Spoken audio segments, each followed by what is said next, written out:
In a quiet Kyoto kitchen, a 2-year-old stands on a small wooden stool. Here you are. Thank you very much. Her mother hands her a bowl. The little girl carefully carries it to the table, sets it down, and walks back. No applause, no good job, just the quiet expectation that she was always capable of doing it. That child will score in the top percentile of her class by age 8, and it has nothing to do with flashcards, educational toys, or screen time apps. It starts right here, in this kitchen, in this moment, in the radical decision to trust a 2-year-old. Japan has maintained one of the highest average IQs in the world for decades.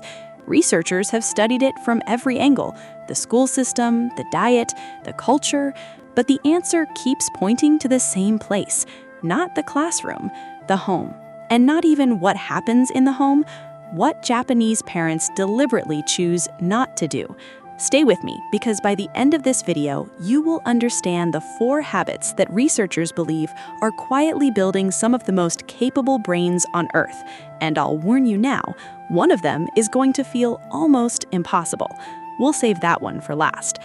The first habit is called skinship. Japan has a word that doesn't exist in English, skinship. Closeness through skin. Japanese mothers and babies bathe together every night. They co-sleep, often until the child is 6 or 7. Babies are carried against the body for the first 2 years of life, not pushed in strollers, held. In the West, we've been told this creates dependency. The research says something completely different.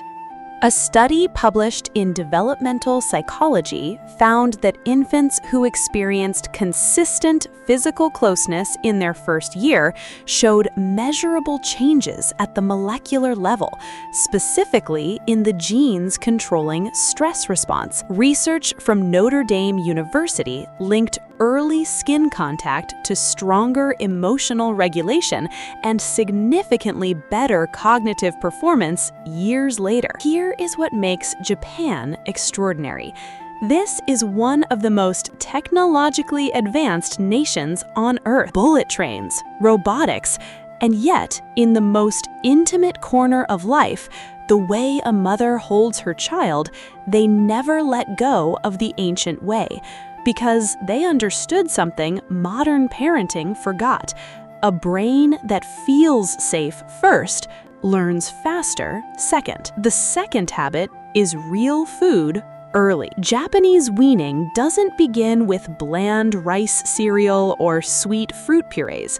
It begins with miso broth, soft white fish, seaweed, tofu, steamed vegetables.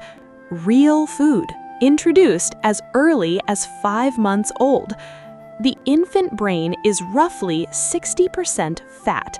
A significant portion of that fat is DHA, an omega-3 fatty acid essential for brain construction.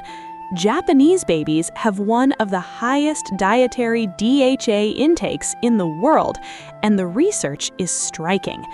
The ALSPAC study from the University of Bristol followed thousands of children for years.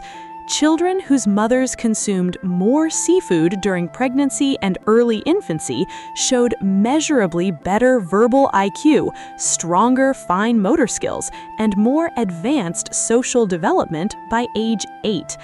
Compare that to the standard Western approach: applesauce, sweet potato puree, rice cereal. These are calories. They are not brain food. But here's what I find most important about this habit. It is not one ingredient that makes the difference. It is the philosophy behind the choice.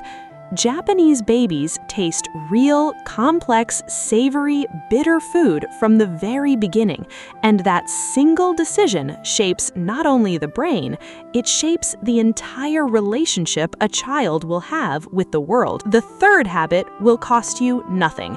Not one toy, not one app, not $1. Japanese mothers speak to their babies in full, normal sentences from the very first day of life. There is a practice called katarikake ikuji, narrating childcare. The mother explains what she is doing. She describes the weather. She narrates dinner being prepared. She talks to her baby like the baby is already listening. Because here's what the science says: the baby already is. Researchers Hart and Risley discovered something that changed child development forever. The number of words a child hears before age 3 is one of the strongest predictors of academic success years later. By kindergarten, some children had heard 30 million more words than others. 30 million. Japanese mothers keep the warmth. They drop the simplification. They speak with full sentences, real words, genuine conversation. And the brain on the other end of that conversation builds itself faster, richer, and stronger because of it. Now, the fourth habit, the one I told you about at the beginning, the one that goes against every parenting instinct you have. Japanese parents give their children real responsibility, long before the world says they are ready. There is a famous Japanese television program called Hajimete no Otsukai, My First Errand. Cameras follow toddlers as young as 2.5, walking through real city streets alone to complete an errand for their mother. Real traffic, real shops, real stakes. To Western eyes, it is shocking. To Japanese families, it is Tuesday. From the moment a Japanese child can walk, they carry things, pour things, clean things, put things away. The assumption is not, he is only 2, let me help. The assumption is, he is already 2. Of course he can. And researcher Marty Rossman at the University of Minnesota spent 25 years tracking children into adulthood. The single strongest predictor of adult success, stronger than IQ, stronger than family income, stronger than parental education, was whether the child had been given household responsibilities starting between ages 3 and 4. 3 and 4. The smartest babies in the world are not being trained. They are being trusted. They are held close, fed real food, spoken to like humans, and given the quiet dignity of doing things on their own. It is not a method, it is a way of seeing your child. And the most important truth of all, you can begin any one of these tonight with nothing more than a choice. If one of these habits made you pause, subscribe, because there's a lot more coming.